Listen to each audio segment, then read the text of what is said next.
Okay. Press meet பார்த்தீங்களா? வெங்கட் பிரபுவோட press meet.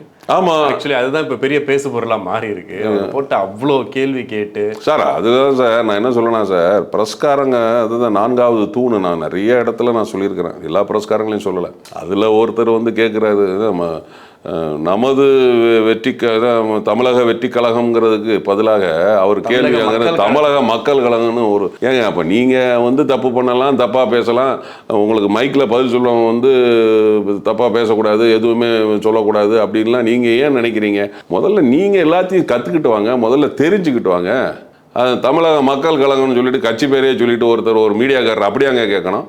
அசிங்கமா இல்லை? ஒரு மீடியாவுக்கு அசிங்கமா இல்லை? அது உங்க வீட்டில் இருந்து எம்எல்ஏ வருவாரான்னு கேட்குறாரு. அது என்னங்க அது கேள்வி? அது ஏங்க நீங்கள் வந்து படம் பண்ணிட்டு இருக்கிறாரு, அவர் படத்துக்கு ப்ரொமோஷன் பண்ணிட்டு இருக்கிறாரு, அதை விட்டுக்கிட்டு நீங்கள் வந்து அரசியலுக்கு நானாக இருந்தால் அந்த இடத்துல என்ன சொல்லுவேன், அதுக்கான மேடை எது இல்லை அப்படின்ட்டு இருப்பேன். அவர் என்னமோ வெங்கட் பிரபு சார் ஜாலியாக எடுத்துட்டு ஜோவியலாக போயிட்டாரு.